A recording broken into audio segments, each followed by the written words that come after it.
Hello viewers, मैं हूँ arc explainer and today I gonna explain you episode 7 of squid game. So without wasting time let's start the explanation. Episode की start Ali और eliminated players के dead body से होती है, जहाँ पर गार्ड्स उन्हें कॉफिन में डाल रहे होते हैं। मेन गार्ड उन पर नजर बनाए होता है और फरार गार्ड नंबर 29 यानी डिटेक्टिव को जल्द से जल्द खोजने के ऑर्डर्स देता है, क्योंकि इस गेम के होस्ट यानी वीआईपीज आने वाले होते हैं। सीन शिफ्ट होता है मेन हॉल की तरफ, जहाँ पर जीते हुए प्लेयर्स को वहाँ पर लाया जाता है। वहाँ पर प्लेयर नंबर 212 अब भी जिंदा होती है। रूल्स के हिसाब से उसके पास कोई पार्टनर नहीं था, यानी वो एक कमजोर कड़ी थी, इसलिए वो गेम में पार्टिसिपेट नहीं कर सकी। सारे प्लेयर्स स्पेशली प्लेयर नंबर 101 उसे देखकर चौंक जाता है। अब सिर्फ 17 प्लेयर्स जिंदा होते हैं। सीन शिफ्ट होता है मेन मास्क मैन की तरफ, जहाँ पर वीआईपी के आने की खबर उसे मिल जाती है। तभी वो नोटिस करता है कि टेलीफोन को किसी ने तो उल्टा रखा था।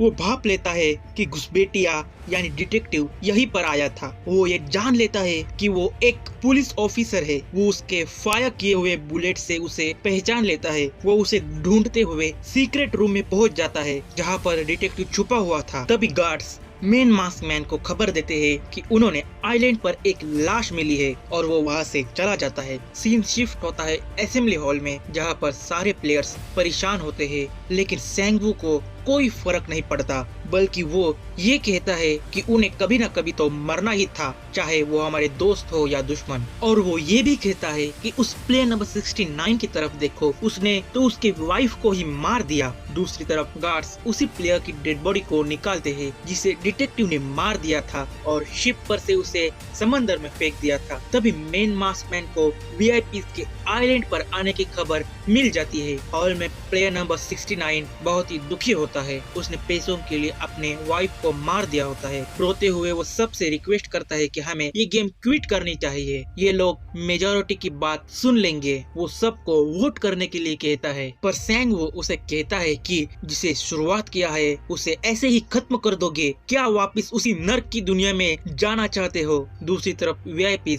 आ रहे होते हैं। मेन मास्कमैन उन्हें वेलकम करता है, लेकिन इस गेम का होस्ट यहाँ प्रेजेंट नहीं होता। वो भी वीआईपीज में से एक होता है, और वो वही आदमी होता है जो मेन मास्कमैन के रूम में था। उनकी सारी बातें डिटेक्टिव सुन लेता है। वीआईपीज एक स्पेशल रूम में एंटर करते हैं, जहाँ पर वो गेम्स को लाइव एंजॉय करते हैं। तभी प्लेयर नंबर 69 वहाँ पर सुसाइड कर रहा होता है, और सारे वीआईपीज उसे देखकर एंजॉय करते हैं। वीआईपीज के लिए उनके रूम में ड्रिंक्स पहुंचा दिए जाते हैं। तभी डिटेक्टिव उनमें से एक वेटर को गन पॉइंट पर ले लेता है और उसे नॉकआउट कर लेता है, और खुद एक वेटर बन जाता है उसके ड्रेस को पहनकर, और अपने हाथों में कैमरा फिट कर प्रूफ्स इकट्ठा करने लगता है। हॉल में प्लेयर्स को उठा दिया जाता है, और गार्ड्स प्लेयर नंबर 69 के डेड बॉडी को लेने आते हैं। नेक्स्ट गेम खेलने के लिए सभी प्लेयर्स को नेक्स्ट हॉल में लाया जाता है। वीआईपी उन सबको लाइव देख रहे होते हैं। डिटेक्टिव भी वीआईपी के रूम में एज अ वेटर बनकर एंटर करता है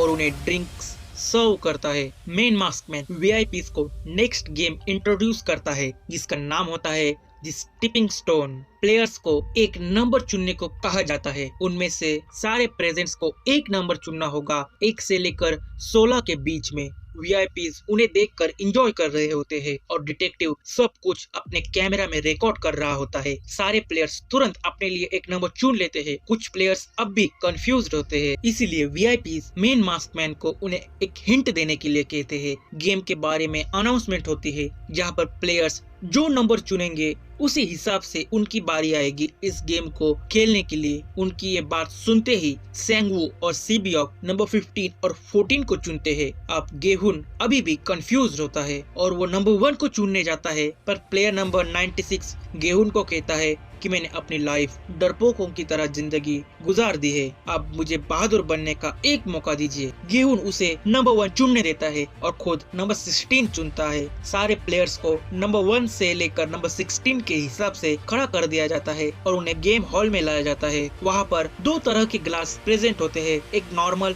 और एक टेम्पर्ड। टेम्पर्ड ग्लास 2 लोगों के वेट को संभाल सकता है और नॉर्मल ग्लास एक के भी नहीं। सारे प्लेयर्स को गेस करना होगा कि टेम्पर्ड ग्लास कौन सा है और उस ग्लास पर जंप कर ब्रिज को क्रॉस करना होगा। अगर वो नॉर्मल ग्लास पर कूद गया तो वो नीचे गिर जाएगा और मारा जाएगा। गेम शुरू होता है। नंबर 1 प्लेयर डरा हुआ होता है। वीआईपीज उन्हें बाइनोकुलर्स के मदद से देख रहे होते हैं। लियोपार्ड मास्क वीआईपी वेटर से ड्रिंक मांग रहा होता है। डिटेक्टिव उसे ड्रिंक सर्व करने जाता है। वीआईपी उसकी आंखों को देखकर उसके साथ उसे बैठने को कहता है, लेकिन डिटेक्टिव कहता है कि मुझे सबको ड्रिंक्स सर्व करनी है और वो उसे जबरदस्ती अपने साथ बिठा लेता है। दूसरी तरफ गेम स्टार्ट हो जाता है। प्लेयर नंबर 1 आगे बढ़ता है। सारे प्लेयर्स को 16 मिनट में ब्रिज की दूसरी तरफ जाना होगा। टोटल 18 सेट्स ऑफ मिरर्स होते हैं। प्लेयर नंबर 1 पहले ग्लास पर कूद जाता है और सक्सेसफुली वो टेम्पर ग्लास पर ही कूदता है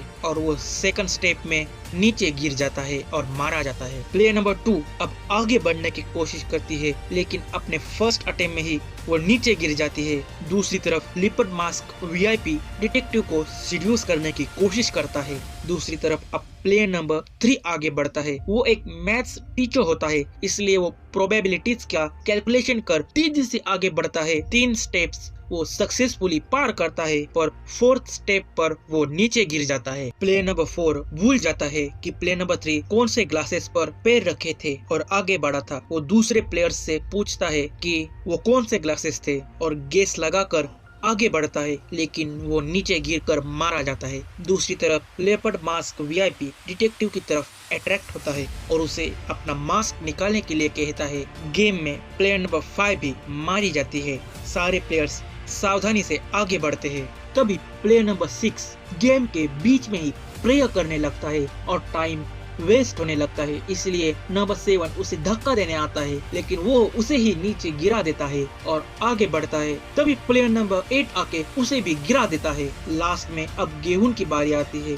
वो भी ग्लास पर कूदने की कोशिश करता है और वो भूल जाता है कि कौन सा ग्लास सेफ था। तब सेबियोक उसकी हेल्प करती है और गेहूं आगे बढ़ता है। प्लेयर नंबर 8 भी नीचे गिर जाता है। अब जंप करने की बारी प्लेयर नंबर 9 के आती है और वो आगे बढ़ने से इनकार कर देता है। दूसरे प्लेयर्स को वो आगे बढ़ने के लिए कहता है। दूसरी तरफ वो वीआईपी डिटेक्टिव को अपना मास्क हटाने के लिए कहता है। डिटेक्टिव उसे कहता है कि अगर मैंने अपना फेस रिवील किया तो आपके जाने के बाद वो लोग मुझे मार देंगे। वो उसे रिक्वेस्ट करता है कि मुझे आप एक प्राइवेट प्लेस पर ले जाए। गेम में प्लेयर नंबर 9 टाइम वेस्ट कर रहा होता है।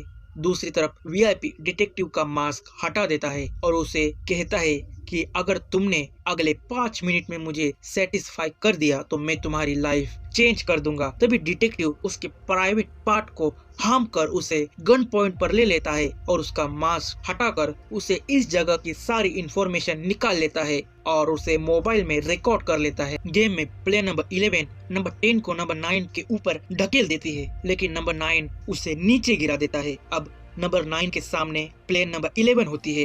नंबर 9 उसे देखकर थोड़ा घबरा जाता है। नंबर 11 उसे कहती है, हट जा डरपोकों की तरह वहाँ मत खड़ा रहे, मुझे आगे जाने दे। वह उसे आगे जंप करने के लिए जगह देता है और तभी प्लेयर नंबर 11 उसे जोर से पकड़ लेती है और उसे कहती है, कहा था ना अगर मुझे धोखा दिया तो मैं तुम्हें मार दूंगी। और वो उसे पकड़कर नीचे कूद जाती है और दोनों मारे जाते हैं। वीआईपी पूरे गेम को और उन दोनों को देखकर एंजॉय कर रहे होते हैं। तभी मेन मास्कमैन को शक हो जाता है और वो गार्ड्स को वीआईपी के रूम को चेक करने के लिए भेजते हैं। गेम में एक और प्लेयर नीचे गिर जाता है। तभी प्लेयर नंबर 13 टेम्पर ग्लास और नॉर्मल ग्लास के बीच का डिफरेंस पता कर पाता है, क्योंकि वो 30 साल से ग्लास मैन्युफैक्चरिंग कंपनी में जॉब करता था। वो ऐसे ही डिफरेंस पता लगाकर आगे बढ़ता है। वीआईपीज को उसके ट्रिक का पता चल जाता है और वो लाइट्स बंद करवाते हैं। दूसरी तरफ गार्ड्स वीआईपी के रूम में एंटर कर उसे बेहोश हालत में पाते हैं। वो तुरंत मेन मास्क को इन्फॉर्म कर देते हैं। दूसरी तरफ प्लेयर नंबर 13 ग्लास में डिफरेंस आइडेंटिफाई नहीं कर पा रहा था, क्योंकि उन्होंने लाइट्स ऑफ कर दी थी। इसलिए वो ग्लास का साउंड सुनने की कोशिश करता है और कुछ तो ठोस चीज मांगता है। तभी गेहूं ओल्ड मैन ने दी हुई लास्ट मार्बल उसे यूज करने को देता है और वो उसे ग्लास पर फेंक देता है। प्लेयर नंबर 13 दूसरे ग्लास का साउंड सुनने के लिए उनसे एक और चीज मांगता है, पर उन तीनों के पास कुछ नहीं होता। दूसरी तरफ main maskman emergency exit check करने जाता है और उसे वहाँ पर डिटेक्टिव भागते हुए दिख जाता है।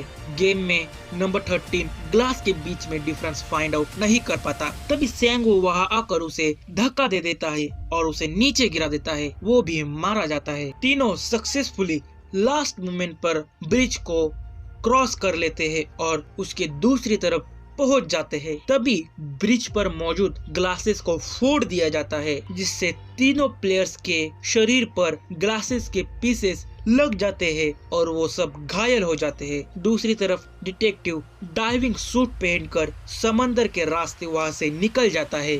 मेन मास्कमैन सोनार की मदद से उसका पीछा करता है। डिटेक्टिव एक आइलैंड की तरफ जा रहा होता है और ये एपिसोड यही खत्म हो जाता है। क्या डिटेक्टिव सक्सेसफुली इस गेम को एक्सपोज कर पाएगा, सारी इंफॉर्मेशन पुलिस डिपार्टमेंट को दे पाएगा? तीनों प्लेयर्स में से गेम का विनर कौन होगा, जानने के लिए इस चैनल को जरूर सब्सक्राइब करें और बेल आइकन दबाएं ताकि इस सीरीज के नेक्स्ट वीडियो का नोटिफिकेशन आप तक जल्द से जल्द पहुंचे। मिलता हूँ नेक्स्ट वीडियो में। जय हिंद।